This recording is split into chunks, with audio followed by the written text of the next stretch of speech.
Hello, আসসালামু আলাইকুম। সবাই কেমন আছেন? আশা করি সবাই ভালো আছেন।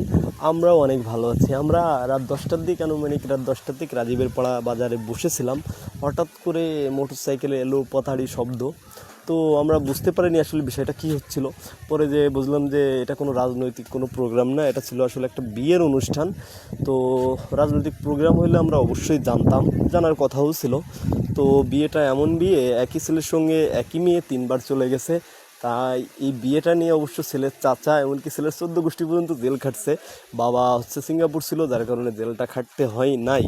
তারপরে আপনাদের বলি, লাস্ট ফিনিশিং পুলিশও বলছে যে এই মেয়ে যদি এইবার চলে যায় তাহলে আর আমাদের কিছু করার নাই, আপনাদের দায়িত্ব। সেইভাবে সেই মেয়ে আবার তার সঙ্গে চলে যায়। যাওয়ার পরে অবশেষে তাদের যে মিলন বলে বা বিয়ে বলে, তাদের বিয়ে কনফার্ম হয়। তো আপনাদের দেখায় আমি, এরা এত পরিমাণে আনন্দে ছিল তা বলার মতো না।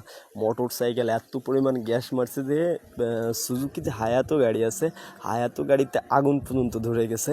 এরা এত আনন্দে ছিল। তারপরে বরবউকে তো প্রথমে দেখলেনি, বাজার থেকেই নামাই নিয়েছে দেখার জন্য। অবশেষে এই যে তাদের বাড়ির সামনে চলে এসেছি আমরা। তারপরে দেখাই আপনার হচ্ছে যে পানি মারা হচ্ছিলো মোটর সাইকেল আর কি, মানে এত পরিমাণ গরম হয়েছে, মোবিল টোবিল কমিয়ে দিয়ে একটা আগুনের সৃষ্টি হয়ে গেছে।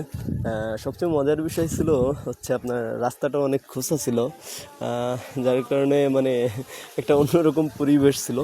তো এলাকার যত লোক ছিল সবাই উৎসুক ছিল, কিন্তু তারা কিন্তু ছেলে মেয়ে উভয়ই ওই দাসনা গ্রামের একই, সবাই চেনা জানা। অথচ মেয়ের চাচা ওই আওয়ামী লীগের যে কোনো একটা মৎস্যজীবী লীগ না কি লীগের একজন ভালো একজন পার্সন ছিল। তারপরে যখন নানি চলে যাওয়ার পর উনিও একটু ডাউন হয়ে যায়। তারপরে অবশেষে বিভিন্ন সিস্টেম করে অবশেষে এই দুই প্রেমিক যুগলকে মেলানো সম্ভব হয়েছে। তো আপনারা পুরো বিয়েটা দেখতে থাকুন। লোড এ গিয়ার মারতি গ্যাস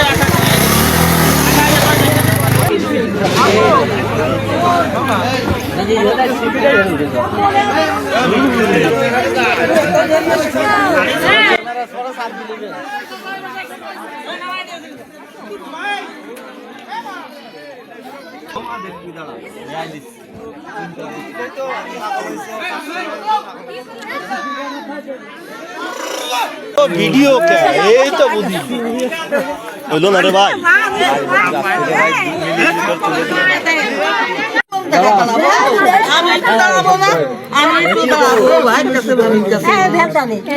আমি দাঁড়াইছি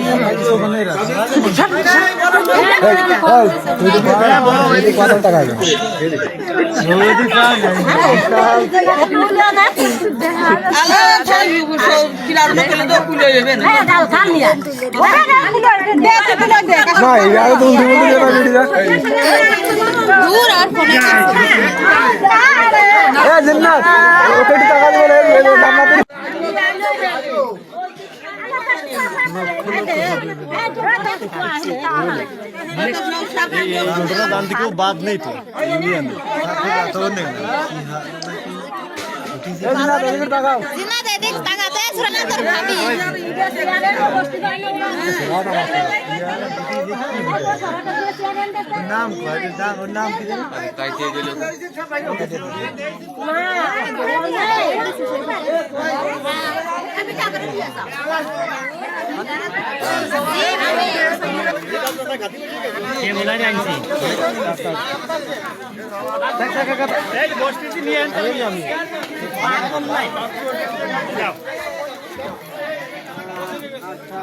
ভিডিও ভালো করেছি।